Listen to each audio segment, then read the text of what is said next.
Hi and welcome back to Shabby Chic TV. Today we're going to show you a little something to get your shabby creative juices going.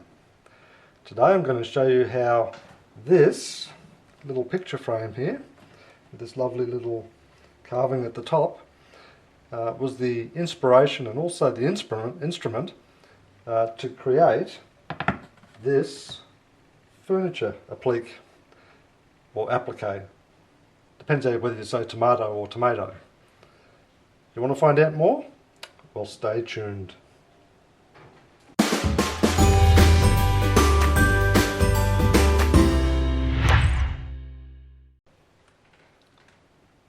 Well, today's story started with, finding this interesting little picture frame with this lovely little carving at the top here in a thrift shop, a second-hand store.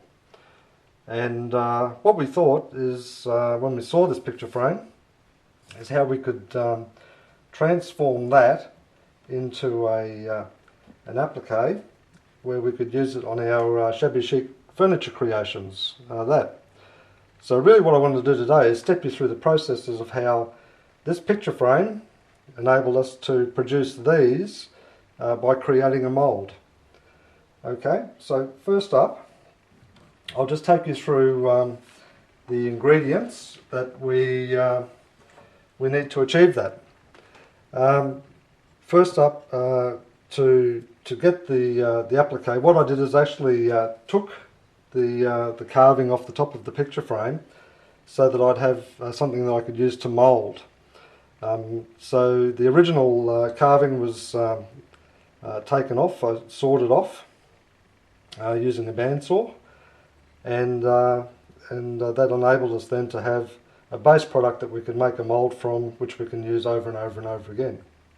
As you can see from that picture frame, I was also able to put it back together so that we could continue to use the picture frame as well.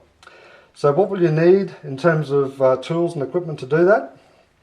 Well, you'll need a moulding box. So a moulding box that I use is basically a large ceramic tile.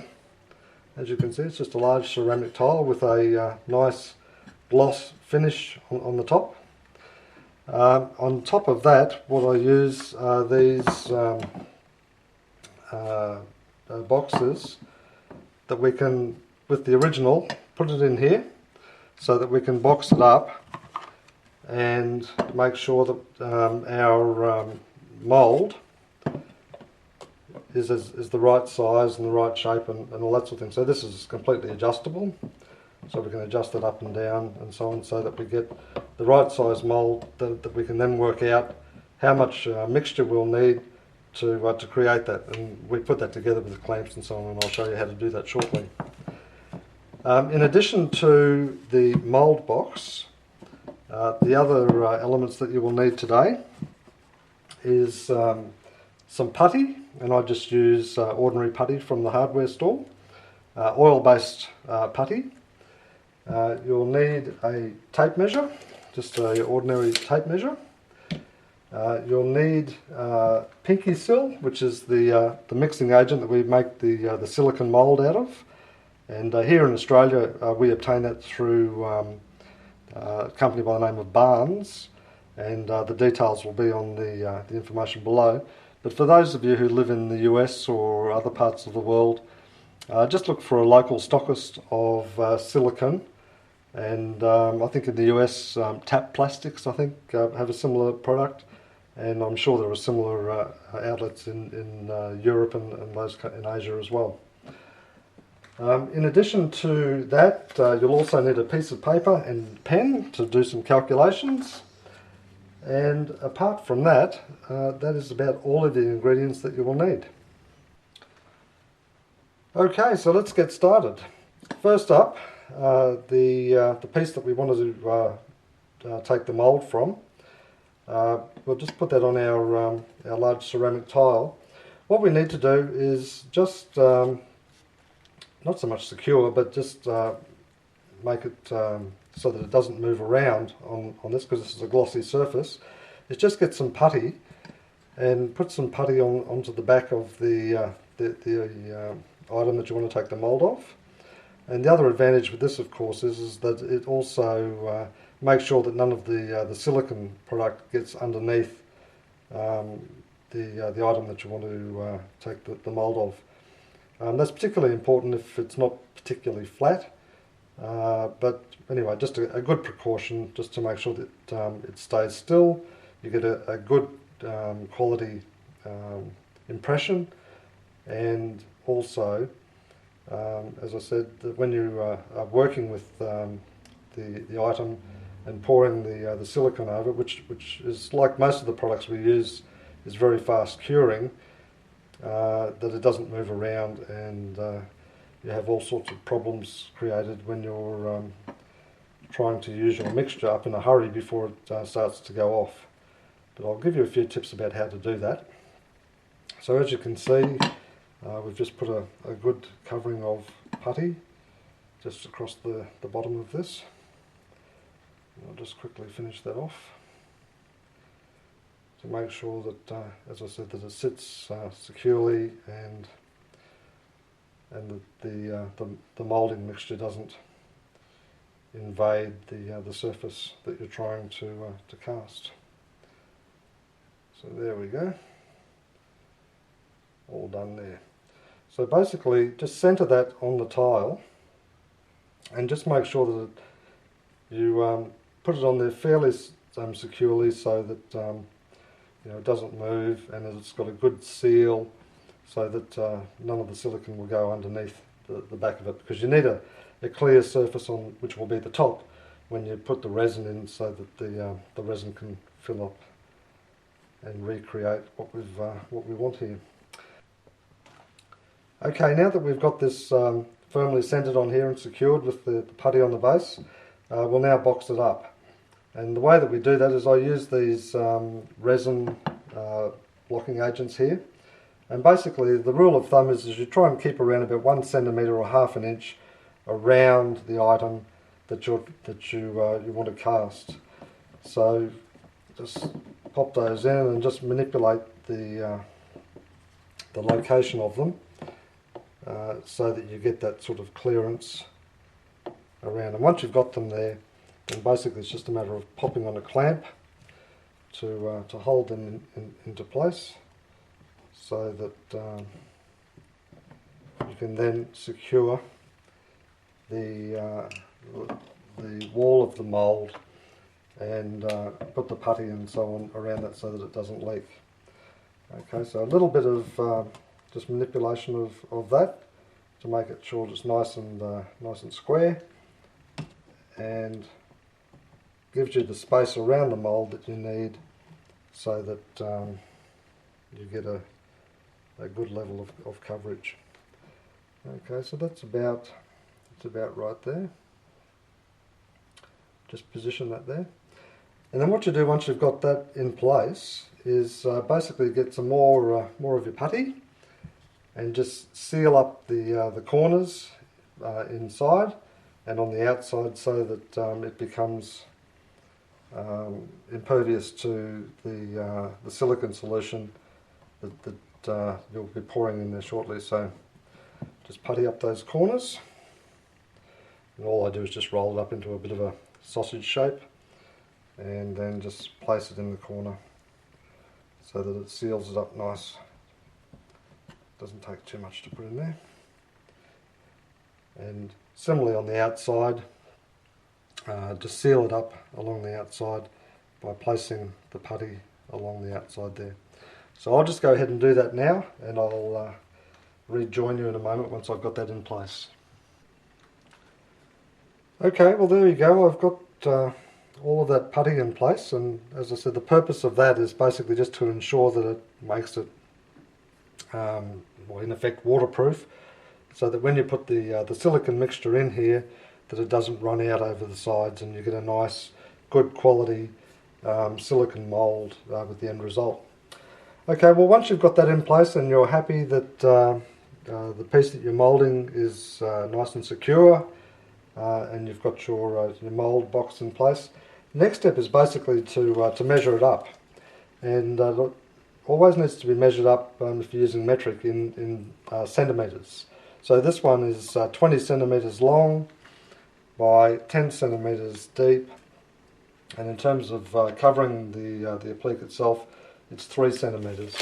So all we do is just write that down on a piece of paper. So 20 centimetres times 10 centimetres times 3 centimetres, which equals 600 millilitres, which is basically the volume of that area, including the item that you're going to cover. So it'll give you a bit of a buffer in terms of ensuring that you've got appropriate coverage around it. So pretty simple calculation.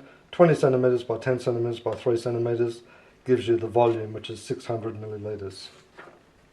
The importance of that is that as we mix our pinky seal, again, it's like the resin mixes we use. It's a two-part, part A and part B mix, and it's basically equivalent levels of part A and part B. So because we need 600, it'll be 300 of part A and 300 of part B in the mixing container, and that will give us then enough of the silicone moulding mix to completely cover the item that we want to cover there. Okay, so I'll measure the pinky seal mix out now, and I'll be right back. Okay, well we're now mixing up the pinky seal mixture. The working life or time that you've got to mix this up is around about 6 minutes before it starts to cure.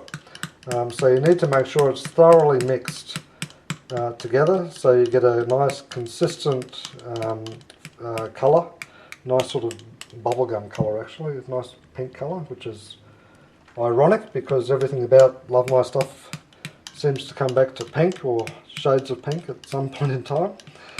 So just mix that up. As you're mixing it up, it's also a good idea to make sure you get right down into the bottom of your container and get all of the mixture thoroughly and consistently mixed right across the top, all the way through. The other thing to be a little bit careful of is try not to get too many air bubbles in it. I'll show you how to pour the mixture to try and minimise air bubbles, but air bubbles are a great enemy of when you're casting mouldings, because obviously if you've got an air bubble that is trapped in a key part of the item that you're trying to mould, well then it's not a true representation of the original item that you wanted to copy. So here we go, we're just about ready now, so nice and mixed. As I said, you can see it's a nice sort of bubblegum sort of colour, and just give that a little bit more of a mix just to make sure we're thoroughly mixed all the way through, right from the bottom. And there we go. Now the other good thing about pinky seal is if you're casting an item which is quite large, you can actually do it in layers because it sticks to itself. So rather than sort of trying to mix up, say, I don't know, a whole litre or a couple of pints of this for a big mould, just do it in small batches so that you can handle it properly and don't find yourself in a situation where you're halfway through pouring the job and it's going off on you, starting to set. So I think that's just about ready to mix. It seems to be pretty consistent colour all the way through. You might think I'm being a little bit pedantic, but it is important that you have a really good, consistent, well mixed solution, because it is a chemical reaction and it does need to be mixed completely, otherwise you'll find you'll have patches or weak spots in your mould, and you don't want that, because no doubt once you create your mould, you'll want to make lots and lots and lots of appliques using it for all of your wonderful furniture creations. So that's looking just about ready to go now. Okay, so now a couple of key things you need to remember when you're pouring your mould is you should always aim to pour just in the one spot and let the fluid do the work to cover the item that you're moulding. And the other thing you should do is you should try and pour from a reasonable height, because a very thin stream gets the bubbles out of the mixture that might be in there. So here we go, we'll just get it started. So as you can see, nice thin stream, just pour it into the one spot and let the fluid do the work as it covers the item that you're moulding. That way it goes in there nice and slowly and pushes all of the air out of all of the little nooks and crannies that are on the item that you're taking the mould of. So nice thin stream, just take your time, but don't dally too long, because as I say, you've only got 6 minutes from when you put the two part A and part B together for it to, the chemical reaction starts to work before it starts to completely set. So there we go, it's going in quite nicely. Now as that goes in there, and I'll try and show you a bit more of a bird's eye view in a moment, you'll see that because there's a nice thin stream, bubbles are minimised, so you get a nice solid silicone mould. And because it's going in basically at the one spot, although I've moved around a little bit, I'm just cheating a little bit, it lets the liquid do all of the work in terms of pushing air out of all those little nooks and crannies. Now we've just about completely covered the item that we want to take the mould of, but there is also a need obviously to, once you cover the top of the item, to give yourself again a bit of a buffer, because you want a bit of durability in the mould, because that will then become the base of the mould, which will become a little more obvious once it's finished curing and I'll take it out and show you. Okay, that's coming on really, really nicely. You'd never know that I've done this once or twice before, would you? And the beautiful thing about that pinky seal, it looks delicious, which is kind of ironic, because the creations that you'll make using your own little creative juices with things that you'll take moulds of will no doubt be very, very beautiful and delicious in their own right. Okay, we're just about finished. Now, as I said, you've got 6 minutes from when you first mix part A and part B of this together, and the curing time for this is a little dependent on the weather conditions and the temperature, the room temperature of your work area. But in this sort of climate here, where the temperature today would probably be, I don't know, say 21 degrees Celsius, the curing time for the mould, or the pinky seal mixture, will be about 20 to 25 minutes. So as you can see, it's quite fast. Quite a fast cure time. It's not as if you have to wait, overnight or anything like that. So that once it's cured and demoulded, then you're able to get into it and start making your appliques pretty much straight away. So we're just about done pouring that now. Just getting the last few bits out of the container. And there we go. All done. Okay. Now, as you'll see in the bottom of the container, there's the residue of the pinky seal mould, and even on one of these lovely Shabby spoons that we used to mix. Just leave that there, because as that dries, it will also give you a good indicator as to when the mould proper is actually set. Now one thing, and you may not be able to see it just here, but there's a couple of air bubbles that popped up, and so I'll just pop those so that we get a nice smooth shiny finish on the mould as it comes together. Okay, so simple as that. Basically in the mould box, pour it in thin stream, preferably in the one spot, or certainly not over the top of the item that you want to take the mould of, just onto the side of it. Let the fluid do the work and fill all those little nooks and crannies and drive all of the air out of it, so that you get a really good representation of the item that you're moulding.